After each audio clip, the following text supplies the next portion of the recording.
Class 7 lesson 3 fibre to fabric. इस chapter में आज हम देखेंगे प्रोसेसिंग फाइबर्स इनटू वूल। ठीक है, कि जो फाइबर्स अभी हमको मिला, ठीक है, अब उसको हम किस तरीके से वूल में कन्वर्ट करेंगे। ठीक है, हम देख रहे थे कि जो शिप होते हैं उनके शरीर से बाल को सेव कर दिया जाता है। ठीक है, उस पे से बाल को काट लिया जाता है और फिर उसको वूल में कन्वर्ट किया जाता है। यहाँ तक हम देखे थे, ठीक है, उनको किस तरह से पाला जाता है, उनको किस तरीके से भोजन कराया जाता है। ठीक है, उनको किस तरीके से उनका चुनाव किया जाता है अच्छे शिप्स का, ये सब देखे थे। और आज हम देखेंगे कि उन शिप से किस तरीके से वूल प्राप्त किया जाता है। ठीक है, लेकिन उसको देखने से पहले हम देखेंगे टेबल 3.1।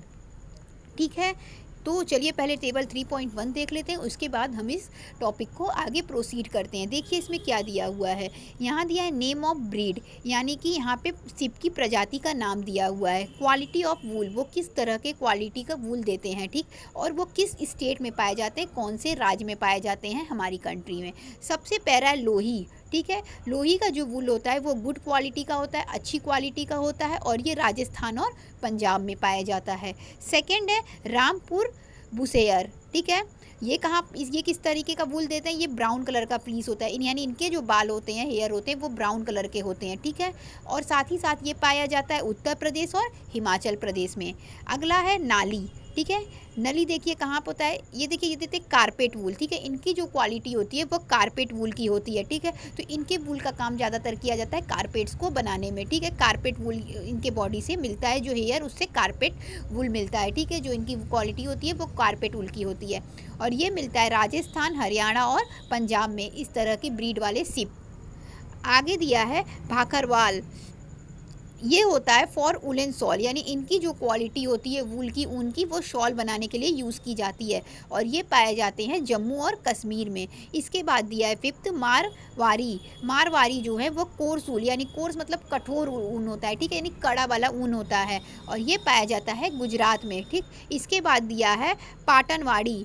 ठीक, ये होजरी के जो कपड़े होते हैं उसको बनाने के लिए यूज़ किए जाते हैं। जो कपड़े होजरी के बनते हैं वो ऐसे जो शिप होते हैं उनकी ब्रीड से मिलता है। ठीक है, और ये भी हम गुजरात में पाए जाते हैं। तो इस तरीके से नेम हो गया, जो शिप होते हैं उनकी प्रजाति का नाम हो गया, वह किस क्वालिटी का देते हैं। ठीक है, और साथ ही साथ वह किस राज्य में पाए जाते हैं, ये मैंने आपको समझा दिया।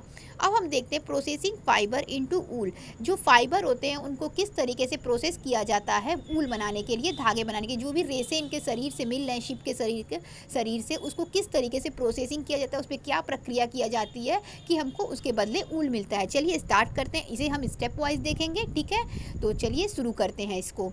The wool which is used for knitting sweaters or for weaving shawl is the finished product of a long process which involve the following steps।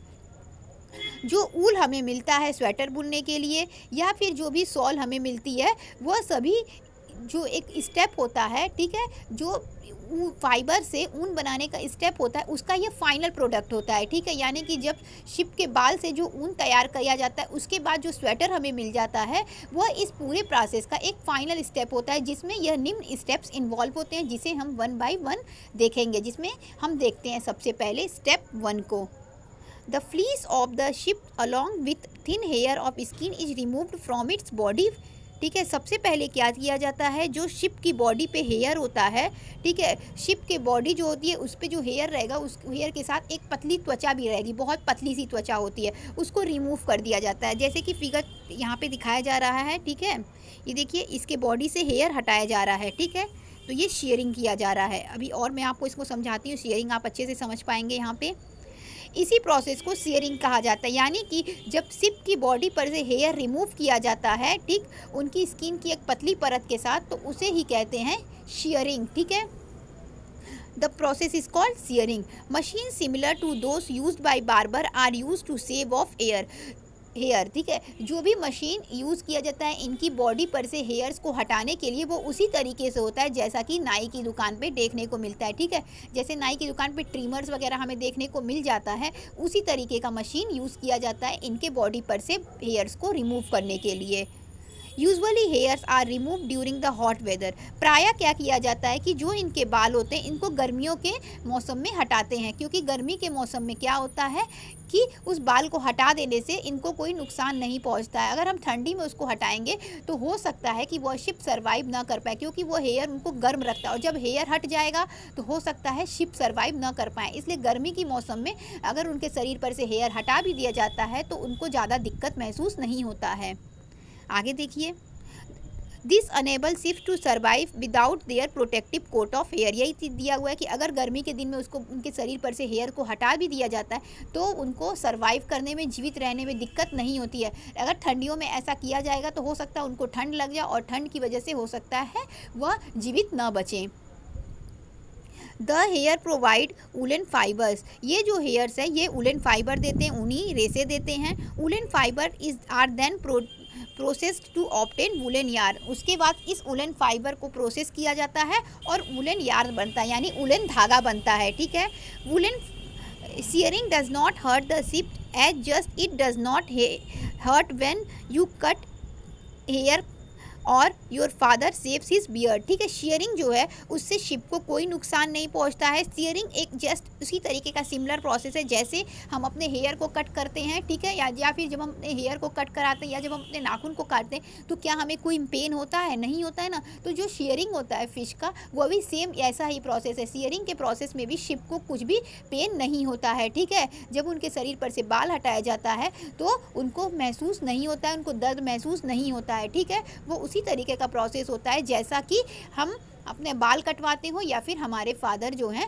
वह अपनी दाढ़ी बनाते हो। ठीक है, जब वो दाढ़ी बनाते हैं, शेविंग करते हैं, ठीक है, तो उसमें कोई पेन नहीं होता है। उसी तरीके से क्या होता है, जब बाल कटाते हैं तो उसमें भी कोई पेन नहीं होता है, या नाखून काटते हैं तो उसमें भी कोई पेन नहीं होता है। तो सेम इसी तरीके का शिप के साथ भी होता है। ठीक, डू यू नो वाई? पर क्या आप जानते हैं ऐसा क्यों होता है? The upper most layer of the skin is dead. क्यों? क्योंकि जो ऊपरी परत होता है भेड़ के, जो भी स्किन का ऊपरी परत होता है वो डेड होता है। जिस तरह से हमारी नाखून डेड होती है, हमारे हेयर्स डेड होते हैं, उन्हें काटने पे हमें दर्द नहीं महसूस होता है। ठीक है, तो इसी तरीके से उनकी जो ऊपरी त्वचा होती है वो भी डेड होती है। तो इस वजह से जब उनकी उसको हेयर को काटा जाता है तो उनको भी दर्द नहीं महसूस होता है। Also the hair of sheep grow again just as our hair does. और काटने के बाद जैसे हमारे बाल बढ़ जाते हैं, ठीक है, जैसे हमारे नाखून बढ़ जाते हैं, वैसे ही सेम शिप के साथ भी होता है, उनके भी बाल और नाखून वापस से ग्रो कर जाते हैं। ठीक, तो आज हमने देखा पहला प्रोसेस शेयरिंग देखा। तो शेयरिंग मतलब क्या होता है, शिप के शरीर पर से जो भी हेयर होता है, ठीक है, जो भी फ्लीस होता है उसको हटाना। ठीक है, स्किन की पतली परत के साथ हटाना, वही क्या कहलाता है, शेयरिंग कहलाता है।